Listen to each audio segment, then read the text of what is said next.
आश्रव भावना, ये हमारी जो है सातवीं भावना है 12 भावनाओं में। आश्रव भावना का भी अनुशीलन जो है, हाँ, उसकी परिभाषा के रूप में हमने जान लिया था। अनुशीलन का मतलब है कि उसको पूरी उसका शोध करना। शरीर आदि संयोगी पदार्थों में एकत्व, ममत्व एवं शरीर आदि के लक्ष्य से उत्पन्न होने वाली राग द्वेष रूप विकल्प तरंगे भाव आश्रव है।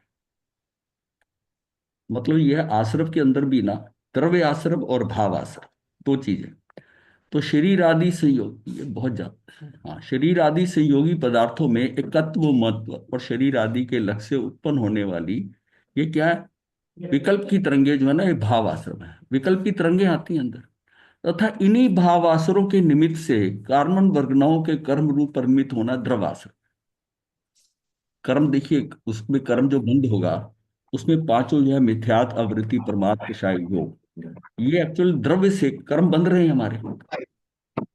आश्रव तभी कहेंगे ना, आश्रव का मतलब कर्म बंध गए। इस आश्रव से पहले जो है ये द्रव्य आश्रव है। तो हमारे अंदर क्या हुआ, हमारे अंदर भाव आश्रव है। भाव आश्रव है, वो कर्म के निमित्त से आ सकते हैं। हमारे अंदर के सिस्टम से, उसके अंदर जो हमारे संस्कार अपने जो पड़े हुए हैं, जो भाव हैं पुराने पड़े हुए, उससे हम उत्प्रेरित होकर वो अंदर क्या भाव आश्रम आते, भाव आश्रम। तथा इन्हीं भावनाओं के निमित्त से कार्बन वर्गनाओं के द्रव आश्रम आ गए। भावाश्रव व द्रवाश्रव, इन दो भेदों के अतिरिक्त मिथ्यात, अवृत्ति, प्रमाद, कषाय और योग, इन पांचों भेदों में भी आश्रव विभाजित किया जाता है। पहले तो है कि चीज हमने समझी कि द्रव्य आश्रव, ये तो रिजल्ट, परिणाम आया, कार्य हुआ।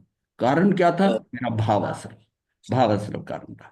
अब ये जो पांच हैं, इनके बारे में हम बात करते हैं, मिथ्यात, अवृत्ति, प्रमाद, कषाय, योग। इन पांच भेदों में भी आश्रव विभाजित किया गया, आश्रव डिवाइड किया गया कि कैसे आता है। ये पांचों भाव भेदों भी भाव और द्रव्य के रूप में दो दो प्रकार के होते हैं। मतलब जिसमें मेरा द्रव्य आश्रव हो रहा है, उसमें सारे फैक्टर आ रहे हैं। ये नहीं है कि एक के कारण हो रहा है, उसमें मिथ्यात भी एक पोर्शन है, अवृत्ति भी है, प्रमाद भी है, कषाय भी है, योग भी है। सारे उसके हैं, और सबका यही पैटर्न। सबसे ज्यादा जो फैक्टर होता है वो मिथ्यात का होता है, जो हम समझते हैं अबाउट 80%, 80% के करीब हो जाता है।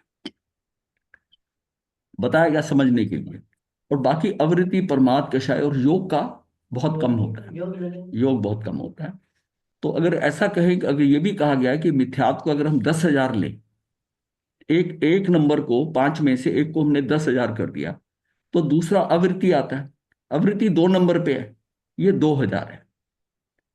प्रमाद 3 नंबर पे है, ये 300 है। कषाय 4 नंबर पे 40 है। और योग जो 5वें नंबर पे सिर्फ 5 है। इस ढंग से हम समझ सकते हैं कि 10,000, और इस ढंग से ये अब ये देखो, इन इन सबका टोटल लगाएंगे तो 12,345 आया। 12,345 में 10,000 मिथ्यात्व है। तो इसका मतलब है कि 10,000 बटा 12,345, ये 80% आ जाता है। ये 80% आ जाता है, 80% थोड़ा ज्यादा ही आएगा। कितना कर्जा? 12,300। ये खेल मिथ्यात्व कर रहा है। हाँ, मिथ्यात्व कर रहा है, ये उसमें मिथ्यात्व कर रहा है दस आश्रम हजार में। का कर्जा मिथ्यात्व जिस है। समय मेरे अंदर से मिथ्यात्व हट जाएगा, तो 10,000 तो कर्जा अब मेरा जो आश्रव जो आएगा, जो बंद कर्म होगा, वो कितना कम हो जाएगा। 10,000। तो नहीं, 99। उसमें, हाँ, नहीं हाँ, आपके जो उसमें आपने कितना रह जो गया। है उससे 10,000। हाँ, हाँ। तो उसमें क्या, भाव आश्रव और द्रव आश्रव, ये इससे हम समझने कि सबका अपना अपना फैक्टर इन हो रहा है। ये पांचों खेल खेल रहे हैं उस टाइम पर। अब किसी का, ये तो जनरल समझाने के लिए। अब किसी में प्रमाद बहुत ज्यादा हो सकता है, किसी में कषाय बहुत ज्यादा हो सकता है, वो अलग वेरिएशन होगा। पर मेन खेल बताने का ये है कि मिथ्यात्व सबसे बड़ा खिलाड़ी है इसमें। मिथ्यात्व से होता है, क्योंकि जो उसने सन्मार्ग छोड़ना है, उन मार्ग में उदय में क्या आना, मिथ्यात्व आना है। जिसमें ज्ञानावर्णी कर्म का उदय होगा तो दर्शनावर्णी का, और जैसी दर्शन मोनी का उदय हुआ तो मिथ्यात्व की तरफ जाएगा। और दर्शन मणि जितना भारी होगा मिथ्यात्व में उतना जाएगा, उसी हिसाब से। और नहीं तो क्या है कि उसका मिथ्यात्व में जाना जो है वो रुक जाएगा। वो थोड़ा थोड़ा उसको समझ आने लग जाएगा कि सन्मार्ग ये है, उन्मार्ग नहीं है, ये ठीक मार्ग है, ये समझ आता है ना।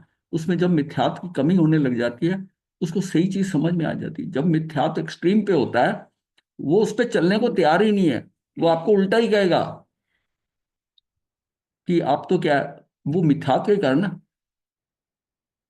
वो जो जो बात है ना कि संसार से भागे फिरते हो भगवान को तुम क्या पाओगे, ये पूरा मिथ्यात्व का मतलब है कि तुम्हें क्या करना है, तुम संसार में ही रचे पचे रहने ही ठीक है। वो कहता है बहुत आनंद आ रहा है, जीवन अच्छा टेका महाराज, क्यों हमको हमारा जीवन दुखी करते हो, हमारी सारा कुछ ठीक ठाक चल रहा है, तेरे पोते भी हैं। मतलब उसका पूरा अपने पोते को साथ लेके आया था और बोला जी इतना आनंदित हूँ, इतना सब हूँ, इसमें क्यों आप इस हमको दूसरे पचड़े में डाल रहे हो, तो पचड़ा लग रहा पचड़ा लग रहा है कि इसमें हमें को क्यों इस चक्कर में डाल रहे हो।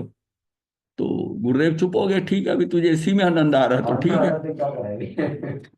ये पांचों भाव भेदों में भी भाव और द्रव्य के रूप में दो दो प्रकार के होते हैं। इनमें भाव मिथ्यात आदि आत्मा के विकारी परिणाम है। जो भाव मिथ्यात है ये तो आत्मा के विकारी परिणाम है। अब आत्मा तो शुद्ध है, विकार में जाएगा तब अब वही कर्मों से विकार में चला जाएगा ना। और द्रव्य मिथ्यात आदि कारण वर्णना के रूप परिणमन है। ये द्रव्य जो है, ये मिथ्यात जो है, ये एक्चुअल में बंद कर रहा है। ये बंद कर रहा है कहाँ, कार्बन वर्गना जो है, ये अलग सिस्टम है, इसका अलग सिस्टम है। शरीर आदि संयोगों के समान ये आश्रव भाव भी अनित्य है। आश्रव भाव जैसे हमारा शरीर अनित्य है, ये भी अनित्य है। आश्रव भाव जो है अनित्य है, अशरण है, अशुचि है, आत्म स्वभाव से अन्य है। इसका आत्मा से कोई स्वभाव नहीं, मतलब ये समझिए कि आत्मा के स्वभाव, आत्मा ने कुछ कर दिया, नहीं है। ये आत्मा का स्वभाव भी है ही नहीं। ये तो उसमें विभाव में जाकर ये हो रहा है, ये आत्मा का स्वभाव नहीं है। चतुर्गति में संसरण यानी परिभ्रमण के हेतु है, दुख रूप है, दुख के हेतु है, जड़ है, जड़ है ये। अब अगर आत्मा का भाव हो, आत्मा का, तो फिर वो भाव भी जो होगा, वो भाव भी तो आत्मा का होगा, वो भी तो जीव होगा ना, जीव। जीव होगा, लेकिन ये अजीब है, ये अजीब है। तो ये क्या है, ये जड़ है। इनसे भिन्न ज्ञान आदि अनंत गुणों का अखंड पिंड भगवान आत्मा नित्य है। तो इनसे अलग जो है ना, इनसे भिन्न जो है ज्ञान आदि, ज्ञान आदि मतलब चारों आगे, ज्ञान दर्शन सुख भी, ज्ञान आदि अनंत गुणों का, अनंत ज्ञान अनंत दर्शन अनंत सुख अनंत गुणों का अखंड पिंड, जिसका खंड नहीं कर सकते, वो भगवान आत्मा नित्य है, परम शरण भूत है, संसार परिभ्रमण से रहित है, परम पवित्र आनंद का कंद है और अतीन्द्रिय आनंद की प्राप्ति का हेतु भी है आत्मा का। अब उसका जस्टिफिकेशन दिया जा रहा है आत्मा की इंपॉर्टेंस बताकर, यह इस प्रकार का चिंतन भी आश्रव भावना है। ये इस प्रकार का चिंतन भी आश्रव भावना है। आश्रवों की अशुचिता, विपरीतता एवं दुख कारणता जानकर जीव उनसे निवृत्ति करता है। जीव से निबद्ध ये आश्रव अध्रुव है, जो जीव से बंधे हुए हैं, ये आश्रव जो है अध्रुव है, अनित्य है, अशरण है, दुख रूप है और दुख रूपी फलते हैं।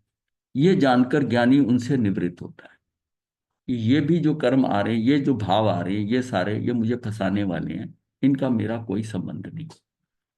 ये समझ, इससे मेरा कोई संबंध नहीं।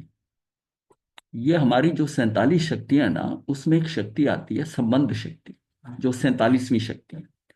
संबंध शक्ति कहती है कि तू सिर्फ ज्ञान दर्शन का, ज्ञान दर्शन ही तेरे हैं, उसी को ही स्वयं मान। इसके अलावा तू किसी को स्वयं मानता है, वो गलत है। ये संबंध शक्ति वो संबंध तोड़वाती है।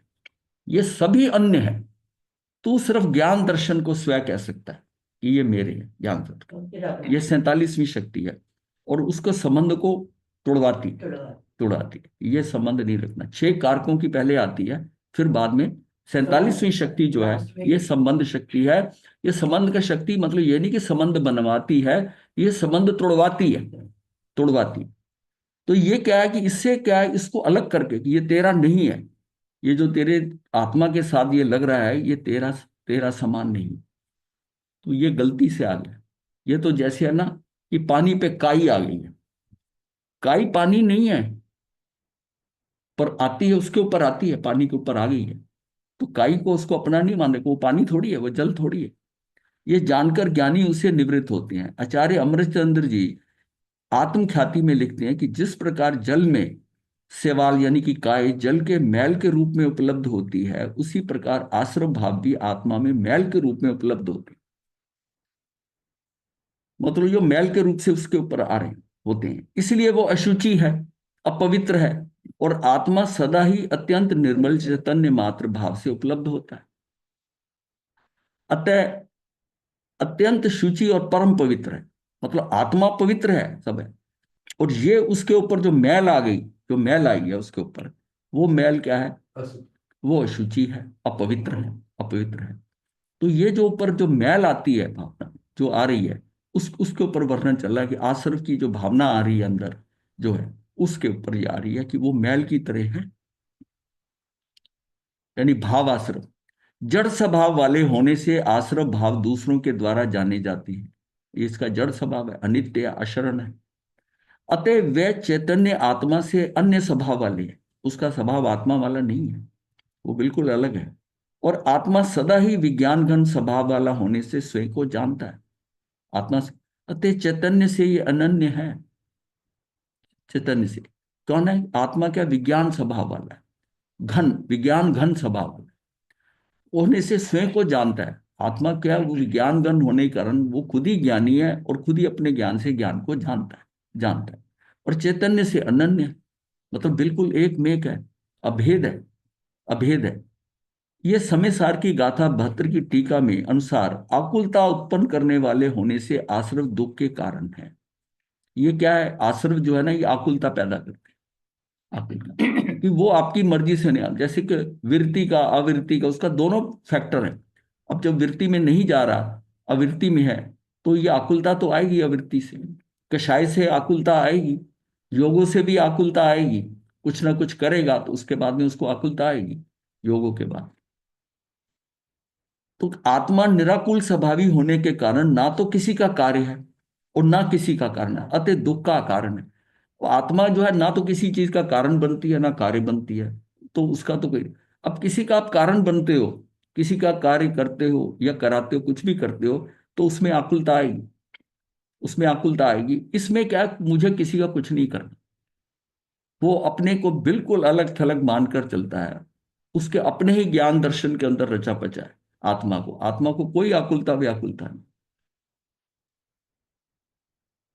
वृक्ष और लाख की भांति वध्य घातक स्वभाव वाले होने से जीव के साथ निबद्ध होने पर भी अविरुद्ध स्वभाव का अभाव होने से आश्रव भाव जीव नहीं है। ये वैसी है कि वृक्ष में लाख आती है ना, जब वृक्ष में लाख आनी शुरू हो जाए तो समझो कि इसका अंत हो गया, ये पेड़ अब खत्म हो गया। जिसमें वो लाख, वो गोंद टाइप निकलनी शुरू हो जाती जो है।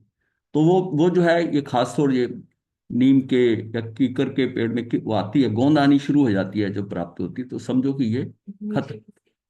हाँ, वो भी गोंद आती है, वो भी खत्म हो रहे हैं पेड़, ये खत्म हो रहे हैं। मतलब जब वो गोंद आनी शुरू हो जाती है, उसमें आनी शुरू हो जाती है, समझो कि इसका रस ये निकल रहा है, ये खत्म हो रहा है।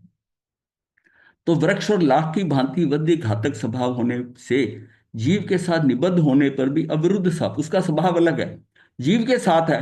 हम समझे कि शायद जीव के साथ है, लेकिन यह है कि वो उसको खत्म कर रही है। अविरुद्ध स्वभाव अभाव होने से आश्रय भाव जीव नहीं है। वो उसका ये कहेंगे कि लाख होने से वो जीव को उसके उसके लिए कुछ लाभदायक है, ऐसी कोई लाभदायक नहीं उसके लिए। हाँ, समय सार और आत्म ख्याति के उत्कथन में जहां एक और आश्रव भावों को अध्रुव, अनित्य, अशरण, अशुचि, जड़, दुख रूप एवं दुख के कारण बताया गया, तो दूसरी ओर आत्मा को ध्रुव, नित्य, परम, मतलब दोनों अलग अलग हैं, अपोजिट हैं। तो उसको नित्य, परम शरणभूत, परम पवित्र, चेतन, सुख रूप एवं सुख का कारण बताया। आत्मा को सुख का कारण बताया, ध्रुव है, नित्य है, परम शरणभूत है, परम पवित्र है, और चेतन है इसमें। और वो बिल्कुल इससे उल्टा है, उल्टा है। और फिर यह उक्त संपूर्ण कथन का एकमात्र उद्देश्य है कि आश्रव भाव मोह राग द्वेष रूप विकारी भाव हे हैं। जो आश्रव भाव उठ रहे हैं, ये क्या है? कि ये हे है, विकारी भाव है हमारे। और संयोग तथा संयोगी भावों से भिन्न आत्मा परम उपाधि है। संयोग तथा संयोगी भावों से जो संयोग आ रहे हैं, आश्रव क्या है? कहाँ से आश्रव कैसे होता है? संयोग और संयोगी भाव से कोई आता है, कर्म का जैसे करता है आदमी। अगर अपनी आत्मा में या तो कुछ आश्रव होगा नहीं, कुछ आश्रव होगा नहीं। जब कभी वो संयोगों से जुड़ता है या संयोगी भाव आते हैं उसके अंदर, उससे भिन्न आत्मा वैसे तो परम उपादेय है। ये बताना है कि ये विकारी भाव आ रहे, ये सारे अंदर जो विकारी भाव आ रहे, मोह राग द्वेष रूप आश्रव भाव आत्मा के स्वभाव नहीं है। ये अब देखिए, मोह राग द्वेष अब पैदा तो उसी में हो रहे हैं। राग द्वेष कौन कर रहा है? राग द्वेष आश्रव भाव आत्मा के स्वभाव नहीं है, पर आत्मा का स्वभाव नहीं है। विभाग में जाए। हाँ, तो वो उसका स्वभाव नहीं है। ये राग द्वेष जो उसमें पैदा हो रहे हैं, वो आत्मा तो इतनी शुद्ध है कि उसमें ये हो ही नहीं सकता। ये तो विभाव में जाती है, तो ये खेल हो रहा है सारा। ये क्या है? ये विभाव है, ये संयोगी भाव है। ये राग द्वेष क्यों हो रहा है? ये संयोगी भाव है। किसी के संयोग आने पे हमें राग आता है या हमें द्वेष आता है, हम सुखी होते हैं या दुखी होते हैं। ये सारा क्या है? ये संयोगी भाव है। आत्मा इनसे भिन्न ज्ञानानंद स्वभावी है। आत्मा जो है वो इनसे भिन्न है, इन सब चीजों से। वो ज्ञानानंद स्वभावी है। ये बात बुद्धि के स्तर पर ख्याल में आने पर अज्ञानी जनों का मिथ्याग्रस्त चित्त तथ्य को स्वीकार कर नहीं पाता।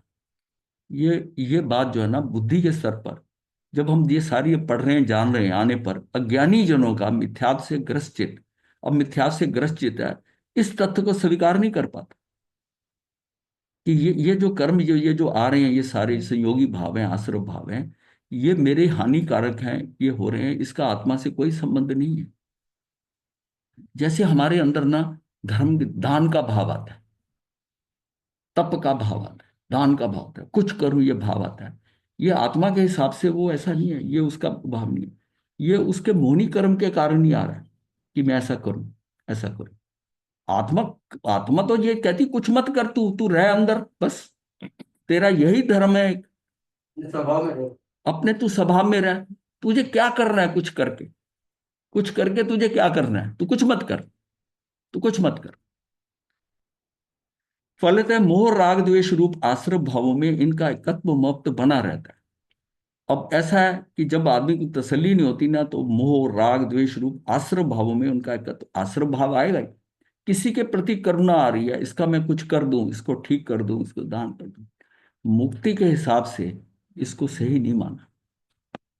संसार के हिसाब से ठीक है, संसार के हिसाब से ठीक है। तो इस चीज को बड़ी गहराई से समझना है कि ये जो चीजें है ना, राग द्वेष, मैं किसी का करूं नहीं, क्या मुझे करुणा नहीं आए, अनुकंपा का भाव क्या खत्म कर दें हम? ऐसा नहीं है। जिसमें तुझे अपनी आत्मा की अनुकंपा आ गई, वो सारी अनुकंपाएं पीछे हो जाएंगी। जब तक ये इसको इसको इसको मैं सबसे बड़ी बता अनुकंपा दूं, ये अनुकंपा है कि तू अपने आप पे कर ले, अपनी आत्मा पे अनुकंपा कर। उसको भूल जाते हाँ, हैं। उसको भूल जाती है। वो पर के ऊपर दृष्टि जाती है, मैं इसका ना करूं क्या, पर को सुखी कर इसकी हेल्प ना करूं, मैं कर सकता हूं। वो एक स्टेज तक ठीक है करने का, लेकिन जब मुक्ति का भाव आ गया, तुझे उसमें भी निकलना है। ये सब करेगा तो फिर पुण्य का बंद करेगा, पुण्य का बंद करेगा तो पुण्य भोगना पड़ेगा। तो ये इस बात को समझना है कि जैसे जब जिसने संयम ले लिया, ध्यान दो, समझ गया ये सारी बात, अब उसको नहीं करना। और अगर संसार में रहता है, अगर संसार में रहना है करना। तो वो करे। उसके लिए संयम भी जरूरी नहीं है। संयम क्यों लिया जाता है? मुक्ति के लिए लिया जाता है कि मुझे संसार में नहीं रहना, ये संसार में रहना, मुझे संसार से मुक्त होना है। और फिर मेरे अंदर मैं समझता हूं कि मैं दान पुण्य करूं। एक बात है कि अंदर भाव होना, एक होता है तो आपके पास चीज पड़ी है, कोई मांगने आया, देखा ये मेरे लिए सरप्लस है, उठा के वो तो दे, शायद हो गया ना। वो सहज हो गया। एक होता है कि नहीं, मैं कुछ करूं इसका, ये मेरा फर्ज बनता है। भाई फर्ज तो महावीर का भी बनता था कि उसकी इतनी छोटी बच्ची है, उसको पाल पोल के बड़ी करके और फिर जाए। फर्ज बनता है ना। फर्ज तो बनता है ना। जब आज आज लोगों से बात करो को जी, बच्चों को हम ऐसे छोड़ जाएं, क्या कर दे क्या? हाँ, हाँ, मतलब हमारा जो है ना, मतलब ये यही है। एक तत्व और अन्यत्व को यही समझना होता है। हाँ, वो पर है, अन्यत्व है, उसको मुझे क्या करना है? उसका जो है उसका अपना है, किसी का कोई कर नहीं सकता। उसका जो भविष्य जो होना है वो होगा, और जो होना था उसका हुआ। तो उसमें उन्होंने क्या कर लिया? कुछ नहीं किया। तो इतनी अंदर जो निश्चिंतता आ जाए कि भाई इसका, जब तक वो हम निश्चिंत नहीं होते, ये बात होता है कि मेरे बिना इनसे इनका क्या होगा, वो हमारा क्या है? मोह है ना। मोह से पकड़े हुए ना, मोह से पकड़े हुए ना। अब मैं, अब ये भाव जो अब हम बोल रहे हैं, जब घर में रहते थे ऐसा बोलते थे नहीं, उसमें तो बिल्कुल ऐसे। 7-8 महीने पहले भी हम भी नहीं बोलते। हाँ, नहीं है। अब जब वहां से निकल आए हैं, अब स्थिति समझ में आ रही है, समझ में आ रही है, आ गया। कि हमारा उनसे कोई संबंध नहीं है, नहीं। और हम संबंध रख रहे हैं तो हम फंस रहे हैं। अगर मेरे अंदर मोह जागृत हो रहा है, अगर मेरे अंदर ये भाव आ रहा है कि पता नहीं वो कैसे कर रहे हैं, जरा पता कर लूं। हम्म। आजकल तो मोबाइल है, कैसे ठीक चल रहे हैं क्या नहीं चल। ये जो भाव अंदर आया ना, ये क्या है? ये तेरा आश्रव भाव है। बताए। ये तेरा भाव आया कि तूने उसको जो है ना, उनको मैं उनका पता करूं क्या ठीक हो रहा है, सब कुछ ठीक चल रहा है, बड़े दिन हो गए फोन ही नहीं आया, मैं कर लूं अपनी तरफ से। हाँ जी। बस हाँ। ये जो अंदर का भाव उठा है, ये आश्रव भाव है। हाल चाल पूछ। उधर का ध्यान गया, तूने अपनी आत्मा के सोचने की बजाय पर का सोचने लग गया, तो आश्रव भाव तो होगा। फिर फोन करके बात करेंगे, कुछ ना कुछ खबर मिल जाएगी, वो पता चलेगा ना। कोई सोचना तो हाँ, मिलेगी। हाँ। वो वहां से कहेंगे माता की तबीयत खराब है, बेटा क्लास में फेल हो गया है, छोटे बच्चे की टांग टूट गई है, बाकी सब ठीक है। बाकी सब ठीक है, बाकी सब ठीक है। तो स्वीकार कर नहीं पाता, फलते मोह राग द्वेष रूप आश्रव भावों से उनका एकत्व मत बना ही रहता है। अब वो जुड़ाव इतना रहता है कि ये ममत्व उसका बनता है। यद्यपि ज्ञानी जनों का एकत्व मत मोह राग द्वेष रूप भावों से नहीं होता, अगर ज्ञानी होगा तो उसका नहीं होगा इससे वो तो एकत्व मत। हाँ, तथापि तद जन्य उस तरह से जनित होगा, उस तरह जनित विकल्प तरंगे उनके भी भूमिका अनुसार उठा करती हैं। ऐसी बात नहीं, वो ये बात कह रहे हैं कि तज्जन्य उस इस हिसाब से विकल्प की तरंगे उनके भी उठा करती हैं, राग द्वेष उत्पन्न होते ही रहते हैं। उक्त राग द्वेष और विकल्प की तरंगों के शमन के लिए ज्ञानी जनों को एवं आश्रम भावों से एकत्व मोहम्मत तोड़ने के लिए अज्ञानी जनों को भी आश्रम भावों की अध्रुवता, नित्यता, शरणता, शुचिता, जड़ता, दुख रूपता, दुख कारणता तथा आत्मा की, मतलब दोनों को अलग अलग, आत्मा की ध्रुवता, नित्यता, शरणभूतता, चेतनता, पवित्रता, सुख रूपता, सुख के कारण ये जो रमनता है, यह विचार चिंतन मनन निरंतर करते रहना चाहिए। उसके उसके बारे में कि ये सब जो मेरे भाव आ रहे हैं, ये अध्रुव है, अनित्य है, अशुद्ध है, अशरण है, दुख का कारण बनेंगे।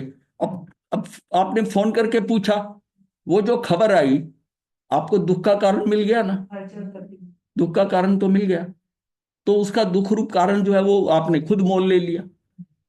अगर नहीं कांटेक्ट किया होता, नहीं उनको किया होता, उनके बारे में सोचा होता, अपनी आत्मा के बारे में सोचा को, वो जो आत्मा ध्रुव है, नित्य है, शरणभूत है, मैं उसी के बारे में सोच रहा हूं, मेरा उसके सोचने से मेरा कल्याण होगा। और वो जो मेरा भाव गया वहां पर कि मैं उनका पता कर लूं, 8 दिन हो गए फोन नहीं किया। मोह राग द्वेष रूप भाव आश्रव तत्व है, और उनके संदर्भ में निरंतर किया जाने वाला उक्त चिंतन आश्रव भावना है। ये मेरी आश्रव भावना है। ध्यान रहे, आश्रव भावना आश्रव तत्व नहीं है। आश्रव भावना आश्रव तत्व नहीं है, संवर तत्व है। क्योंकि तत्वार्थ सूत्र में 12 भावनाओं का वर्णन संवर तत्व के प्रकरण में आता है, वहां अनुप्रेक्षाओं को संवर के कारणों में गिनाया गया है। अनुप्रेक्षा को संवर के कारणों में गिनाया गया, ये तत्वार्थ सूत्र का, ये 9 में है ये। आश्रव के निरोध को संवर कहते हैं। वहां संवर 3 गुप्ती, 5 समिति, तत्वार्थ सूत्र में 10 धर्म, 12 भावना, 22 परिचय जो है, और 5 प्रकार के चरित्र से होता है। 12 भावनाओं के चिंतन का मूल, ये सारा हमको पता है। 3 गुप्ती, 5 समिति, 10 धर्म, 12 भावना, 22 परिचय हैं, और 5 प्रकार के चरित्र होते हैं। तो 12 भावनाओं के चिंतन का मूल प्रयोजन पर और विकार से भिन्न निज आत्मा में ही रमनता की तीव्र रुचि उत्पन्न करना है।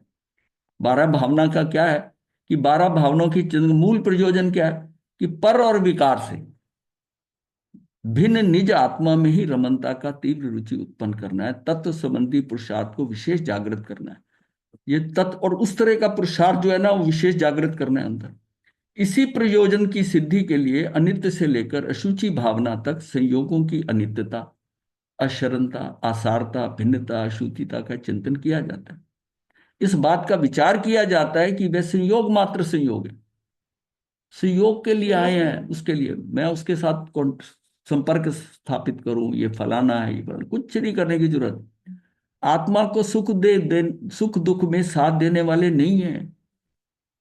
ये जो हम खबरें इकट्ठी करते हैं ना, पूछ कर ये आया, फलाने का क्या है, ऐसा क्या है, वो सारा हमको क्या इंफॉर्मेशन, क्या उस इंफॉर्मेशन से हम क्या कर सकते हैं? दुखी जरूर हो सकते हैं, दुखी हो जाएंगे, उसमें कोई ना कोई बात ऐसी निकल के आएगी जो आपको दुखी कर देगी।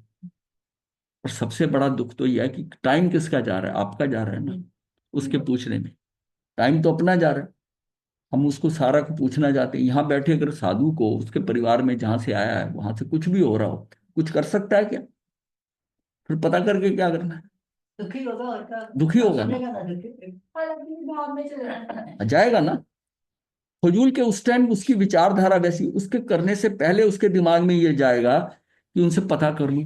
अब वो जो ये जो अंदर जो भाव उठा है ना, ये आश्रव भाव है, ये फंसाने वाला। ये अंदर से भाव है कि कितने दिन हो गए फोन नहीं आया, चलो बात कर। अब यहां से सोचे कि हम ये करके क्या कर रहे हैं, इसका मतलब इसका परिणाम क्या होगा? जबरदस्ती फंसना, फंसना। फिर एक बार आप कर तो एक बार वहां से भी आ जाएगा, और आप करना बंद कर दोगे वहां से भी आना बंद हो जाएगा। क्या आने का मैं क्या हाँ? करूं। ये इस मोह को समझो ना, कि मोह कैसा होता है, मोह कैसा होता है।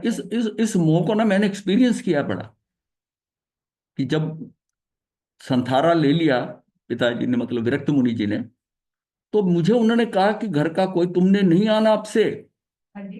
तुमने अब यहां मेरे पास नहीं आना। हाँ, ये जब उन्होंने कहा ना, गुरु जी उस समय एक झटका तो लगता है। बहुत जबरदस्त लगा। मतलब ये मैं बता रहा हूँ, इसको फील किया मैंने। ठीक है। तो उस टाइम हम गृहस्थ में थे, हाँ तो जब जब उनका ये कहना कि अब के बाद इस बार आ गए हो, तुम पति पत्नी आगे से नहीं आना। और उस दिन उन्होंने लेना था कि अब आगे से नहीं आना। 8 फरवरी का दिन था, और उन्होंने कहा नहीं आना, आपने नहीं आना। ये सुनते ही ना, वो ऐसे ऐसे लगा कि ये सारी जो जो है ना, वो गट जो आते हैं ना, वो निकल के बाहर आ जाएंगे। हाँ, मतलब ये सेंटेंस कभी इमेजिन नहीं किया था ऐसा कहे कि बिल्कुल नहीं आना आपने, और किसी को आने नहीं देना। उनके एकदम झटका लगा, ये क्या कह रहे हैं। तो ये जो होता है ना, इसका मतलब उस समय उन्होंने त्यागा, हमने तो नहीं त्यागा था, हमने तो नहीं त्यागा था। दोनों फैक्टर है ना। अब मैं यहां से सोच रहा हूं, अब उनकी जो स्थिति थी वो अपनी स्थिति है, और हम अब चाहें कि वो 2-3 महीने बाद मिलने आ जाएं, ऐसा करने आ जाएं, उनको फोन करें ऐसा, तो क्या है, मैं जबरदस्ती फंस रहा हूं ना। और वो मैंने फील किया हुआ है कि वो कितना मोह है। मैं जो घर पे बैठे हैं उनके मोह को समझ रहा हूं, वो वैसा ही मोह है जैसे मैंने एक्सपीरियंस किया था उस समय पे, ऐसे किया था। और वो जो एक्सपीरियंस आप कर लिया, फिर देखा कि उसमें जो झटका लगा, इसका मतलब है मोह। और फिर मेरे मन में क्या आया कि तू इतना कच्चा साधक है कि तेरी, मतलब आंसू एक नहीं गिरने दिया, पर पूरा हिल गया। सामने गुरुदेव बैठे थे, मैंने कहा अगर मेरे आंख से आंसू गिरे तो वो तो फूट फूट के रोने लग जाए।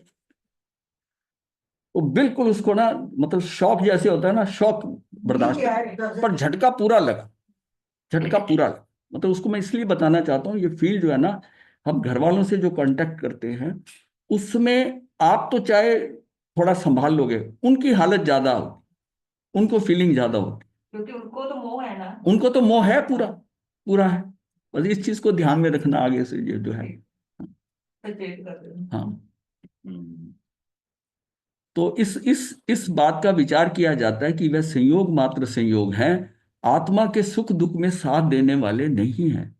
चूंकि संयोग पररूपी होते हैं, अतः 6 भावनाओं में विशेषकर पर की पृथकता का ही वैराग्य परक चिंतन होता है। मतलब एक्चुअल में क्या है कि 6 भावनाओं में ये क्या है, उसमें तो पहले की संयोगों से हटेंगे, फिर शरीर की आसक्ति हटेगी, तो उसमें, तो यहां तक तो जो पहली 6 भावनाएं हैं उनमें विशेषकर पर की पृथकता का ही वैराग्य परक चिंतन होता है।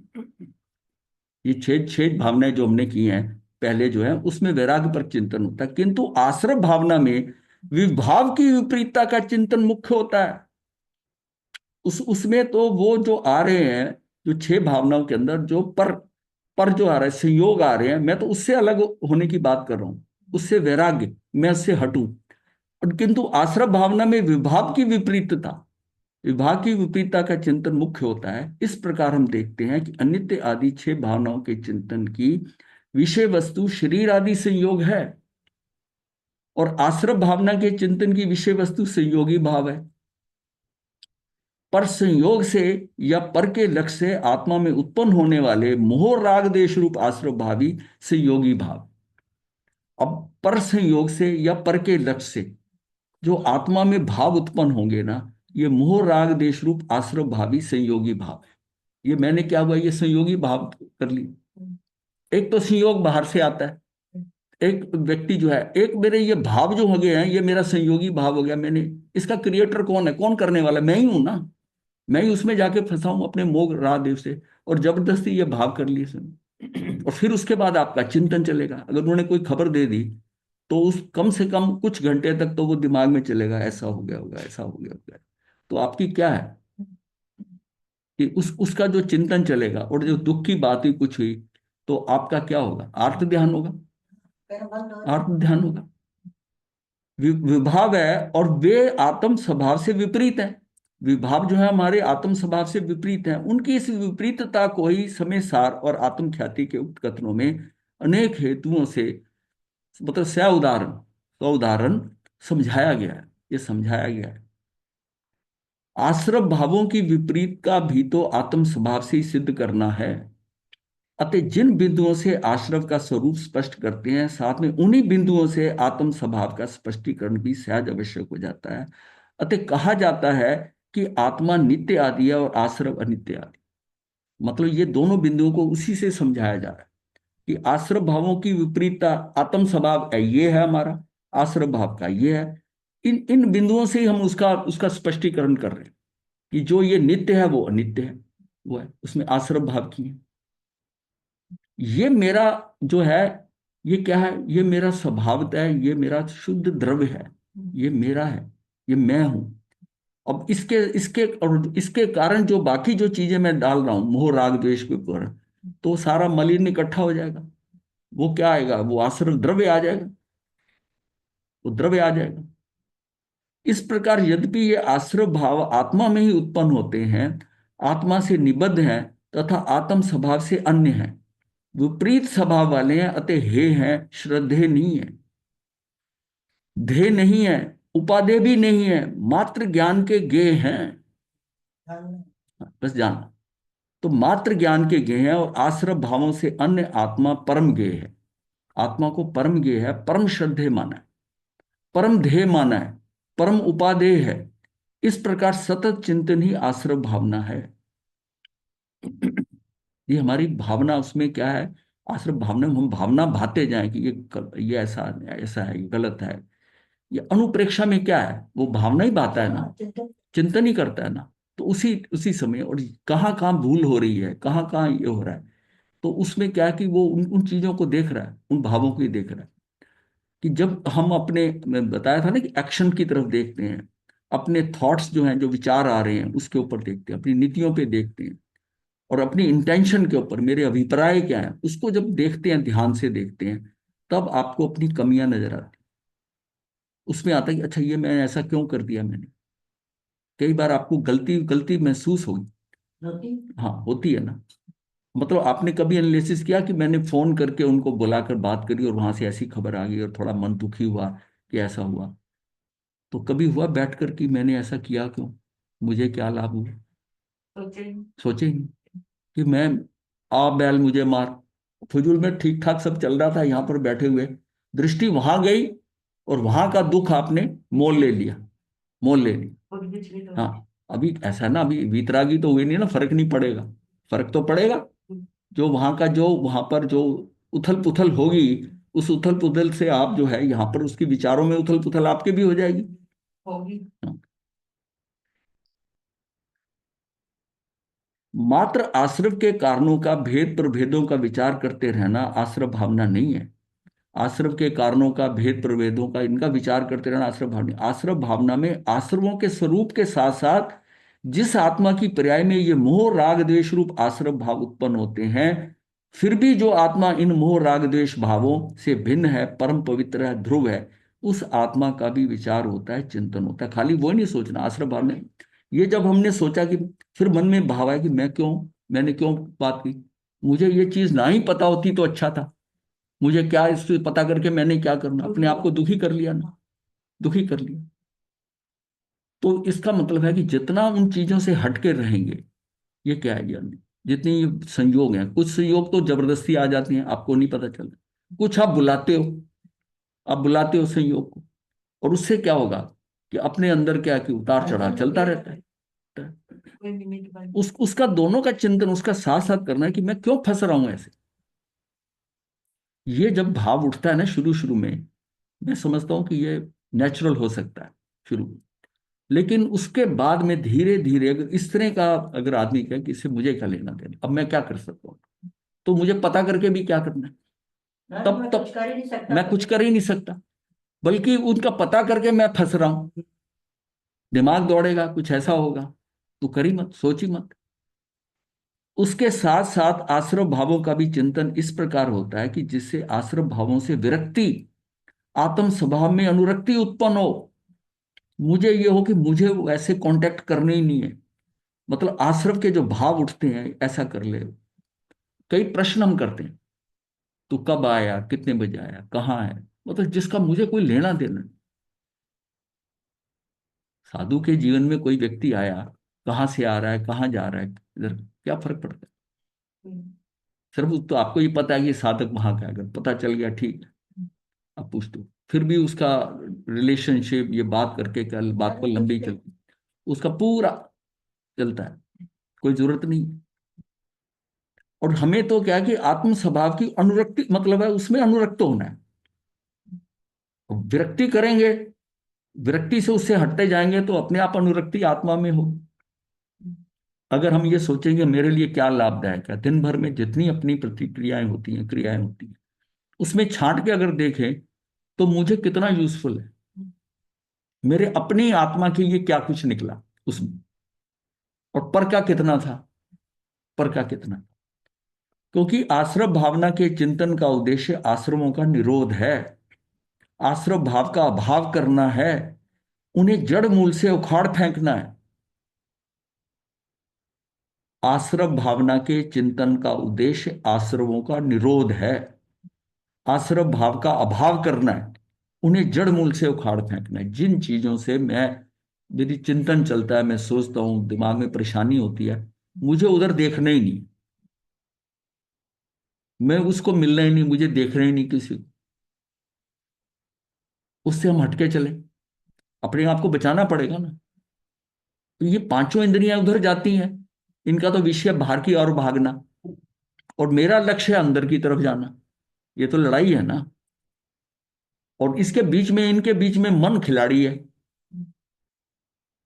तो मन के अनुसार चलते हैं। हाँ, मन भी इंद्रियों को, वो भी उसी, उसकी भी अट्रैक्शन उधर ही है, परिवार का, हाँ उसी परिवार का है, उसी परिवार का है। और सबसे बड़ा खिलाड़ी वही है। इंद्रियों के तो दरवाजे हैं, आप बंद कर सकते हो, इसके लिए दरवाजा नहीं है कि इसको ठप कर दे।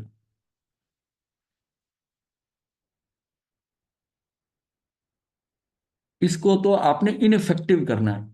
जब तक हम इसका ध्यान ही देना शुरू कर देंगे ना, इंद्रियों का ध्यान हटाना, और इस पे भी ध्यान खत्म हुआ, तो इसको ना, मतलब ये वैसे ही है ना, किसी आदमी को निकाला नहीं जा सकता फैक्ट्री से या किसी काम से, लेकिन उसको काम देना बंद कर दो, तो अपने आप ही टेढ़ा जगह थक के क्या कर, उसको कोई काम मत करो। अब देखो कितने दिन रहेगा, एक दिन वो उठ के अपने आप ही कहेगा कि ये, जब तक हम उसको काम दे रहे हैं, उसका महत्व बना हुआ है। इसका मतलब आपने काम दिया तो उसका महत्व है, उसका महत्व, उसको महत्वहीन कर दिया, इसे काम ही नहीं देना कुछ। मन को कोई कार्य नहीं देना, इसको खाली देर रहने तो कितनी देर है। इंद्रियों के तो कंट्रोल फिर भी अपने पास है, चार के तो बड़े परफेक्ट हैं, सिर्फ ये कानों वाले का इसका दरवाजा नहीं है। तो इसका मतलब है दूर अकेले में बैठो, कोई ना आए, हाँ सुने ना। बाकी सब तो आपके, चार तो आपके कंट्रोल में है, आप अपने आप को कंट्रोल कर सकते हो। ये वाला जो है ना, ये पांचवी जो इंद्रिय है ना, ये खुली हुई है, इसको इसको कंट्रोल करने के लिए हमारे पास कोई ऐसी चीज नहीं है। इससे तो उन चीजों से, हाँ हाँ, उससे हट जाए। तो आश्रम भावों को जड़ मूल से उखाड़ फेंकने के लिए आवश्यक है कि हम संपूर्ण आश्रम को हे जाने, संपूर्णता हे माने, चाहे वो पापाश्रम हो चाहे पुण्य आश्रम। मतलब उसमें भी कोई कैटेगरी नहीं है कि पुण्य वाला तो ये कर लिया जाए। चाहे अशुभ आश्रम हो चाहे शुभ आश्रम हो, शुभ से शुभ आश्रम की प्रति मोह यानी उपादेय बुद्धि मिथ्यात्व नामक अशुभतम आश्रम है। तीर्थंकर नाम कर्म का बंद करने वाले शुभतम भावों में भी यदि उपादेय बुद्धि रहती है तो वह अनंत संसार का कारण रूप मिथ्यात्व नामक अशुभतम आश्रम भाव है। उसको उसका भी भाव नहीं करना है, तो वो भी कर्म ही है ना। ये बात की कि उसके बारे में भी सोचना नहीं कि कोई कहे कि हाँ मुझे तीर्थंकर पद मिल जाए या तीर्थंकर बन जाएंगे, कुछ ऐसा हो जाए, इसकी उपादेय बुद्धि भी नहीं रही। इस संदर्भ में श्री कांजी स्वामी के विचार द्रष्टव्य है कि हाड़ मांस चमड़ा आदि में शरीर अशुचि है, ये बात तो दूर ही रही, तथा पाप भाव अशुचि है, अपवित्र है, ये भी सभी कहते हैं। पर यहां तो ये कहते हैं कि दया दान व्रत व्रत आदि रूप जो पुण्य भाव हैं वे भी अशुचि हैं। ये हजम नहीं होती, हैं? ये हजम नहीं होती ना। वे भी अशुचि हैं, अपवित्र हैं, ये भी अपवित्र हैं। ये जब बात समझ में आ जाएगी ना कि ये बिल्कुल ठीक है, तब समझ लो कि कुछ समझ में आ गया कि हमारा लक्ष्य क्या है। कि ये भी जो है ना दया दान व्रत आदि रूप में जो पुण्य भाव है वे भी अशुचि। इसमें ये ये चिंतन करना है गुरुदेव की ये शरीर कर रहा है, तो अलग रख के नहीं ये भाव काम नहीं करो। करता। ये भाव नहीं है, हो जाए ठीक है। व्रत का देखिए ऐसा है, ये जो व्रत दान ये लेते हैं, व्रत का यहाँ मतलब ये कोई उपवास है, ये व्रत क्या लेते हैं ना, ये मैंने ये नहीं खाऊंगा ये नहीं खाऊंगा, हाँ ये व्रत है, ये सारे भी पुण्य भाव हैं। हाँ। शरीर कैसे ये कर ये सकता है? 5 महाव्रत भी तो आपके हैं। पुण्य भाव है, ये भी पुण्य का भाव है। वो 12 व्रत तो श्रावक के तो समझ आती है, ये भी पुण्य का भाव है, पुण्य का भाव है, ये भी पुण्य का इसे भाव बोलते हैं। ये शरीर कर रहा हाँ, है। नहीं ये गलत है, शरीर कर रहा है। है। हाँ ये बात है, ये किसी आपके बाबू के बिना कैसे कर वो सकता है? जो जड़ वो जड़ है उसके ऊपर दोष डाल देते हो, बड़ी आसानी से डाल देते हो। टोटली मिथ्यात्व है। शरीर अब कैसे जड़ कर का सकता जड़ को कुछ कर नहीं सकता, है? उसका भाव क्या। शरीर कर रहा है, ये की बात है। शरीर कौन होता है करने वाला, तो कौन कर रहा है? जो करवा रहा है, जो करवा रहा है। करवा रहा वही कर रहा है। हाँ विकल्प है। उसके विकल्प है। हाँ अरे आप उसके तो खाने शरीर को हाँ। जड़ नहीं मानते क्या, शरीर को जड़ नहीं मानते आप, जब तो मानते हैं। फिर जड़ कैसे करेगा। ये तो टोटली मिथ्यात्व है। ये जो भी चल रहा है, आदमी तो क्रिया करता है, चलता है, फिरता है। भाव तो आपके है ना। भाव आपके है ना। भाव करते ठीक है, तो क्रिया भाव कौन करना ही कर तो पाप है। हाँ क्रिया कौन कर रहा है? लो चलने की क्रिया, बैठने की प्रिया, क्रिया। मैंने आपको कल हमारे चर्चा चली थी कि भाषा जो है हाँ। इस पे मेरा कंट्रोल नहीं है, पर इसके इस भाषा को मेरा कंट्रोल नहीं है, चलाने वाला पर इसका निमित्त मेरा ज्ञान नहीं है क्या। मेरा ज्ञान तो निमित्त है, जो वो भाषा जिनमें हो रही, जो मेरा सार जो मैं बताना चाहता हूं, वो ज्ञान किसका हो, तो उसका वो तो निमित्त है ना ज्ञान। ऑटोमेटिक हो रहा है। हाँ वो है ना, वो उसका निमित्त है, बाकी उसको करने वाला भाषा के साथ मेरा कोई लेना देना नहीं। तो इसका मतलब निमित्त ये हो गया, वो निमित्त ही कारण है। दो द्रव्य अलग अलग है ना, मैं अलग हूं और भाषा वर्ग ना अलग है, वो पौद्गलिक है, पर उसके अंदर जो भाव हो रहा है, जो मैं बोलना चाहता हूं, वो भाव मेरा, वो मेरा ज्ञान है ना, मेरा ज्ञान निमित्त बन रहा है ना उसमें, मेरा निमित्त बन रहा है। और मैं कह रहा हूं कि भाषा जो है ये मेरा द्रव्य नहीं, मैं नहीं बोल रहा। ये बात समझ में आ जाएगी ना, जब वो इतना क्लियर हो जाएगा कि खेल खेल हो क्या रहा हाँ, वो समझ में तो आई है, लेकिन वो बीच बीच में आ जाती है। है, कि फिर उसमें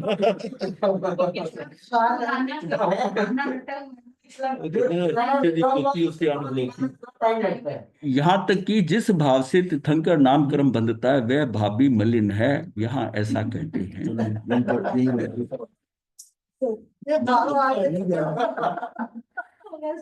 मैं सवा 8 के चक्कर में बैठा हुआ था आपसे। नहीं क्यों आए? भाव चलो करो जी मंगल। जी, विपिन जी का सिर हिल रहा है आज। अरे जी, इसका अर्थ तो ये हुआ कि कोई भी कार्य, कोई भी भावना जो है वो भी अलाउड नहीं है। आपसे तो ये अर्थ हुआ ना, जैसे आपने हाँ कहा महाभारत भी पुण्य है, तो हाँ, इसका मतलब आपको तो स्वभाव में ही रहना पड़ेगा। जब आपको स्वभाव में स्वभाव में रहना रहेंगे ना। तो ये चीजें आएंगी नहीं। हाँ आएगी नहीं। समझ गया मैं आपको, ये है एक्चुअली मीनिंग आप जो कह रहे हैं। हाँ हाँ, ये आश्रम। कर्म बंध शुभाशुभ क्रिया से हमने लेकर हमने अभी तक जो आश्रम बात करते थे आपको नव तत्व में, वो द्रव आश्रम की बात करते थे कि भाई आश्रम कर्मों को आने से रोको, संवर करना, ये उस खेल जो था द्रव आश्रम था। इस ये जो बात हुई है ना, ये भाव आश्रम की बात हो रही है। खेल कहाँ हो रहा है? भाव में अपने अंदर हो रहा है, अपने अंदर हो रहा है। अरे इतनी परफेक्शन हो सकती है? यही है ना अनंत। ये है ना, अंदर जो भाव बैठे हैं, इसको कहते हैं ना अबेटमेंट ऑफ क्राइम। एक ने कहा मैंने किया नहीं है, पर उसने बता दिया उसको कि अगर वो ऐसा करे तो ऐसा कर देना। किया है नहीं, तो उसको बढ़ावा तो दे दिया ना। अगर वो तेरे साथ ऐसा करे तो उसके दो लगा देना, ये कह दिया ना। और जब वो लगा दिया तो वो कहता मैंने तो नहीं मारे, पर ये क्या कर दिया, ये जो बताया था वो करा ना।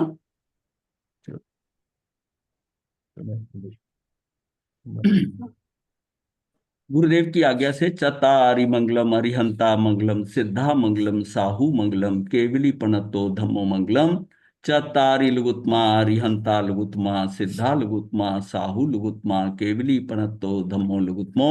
चत्तारि शरणम पवज्जामि अरिहंते शरणम पवज्जामि सिद्धे शरणम पवज्जामि साहू शरणम पवज्जामि केवली पणतम धम्मम शरणम पवज्जामि। ये चार शरणें दुख हरने और न शरणा कोई, जो भवप्राणी करे आचरण उसका अजर अमर। हाँ जी, बताइए बंधन जानवी हो समझ में आ रहा है? गया।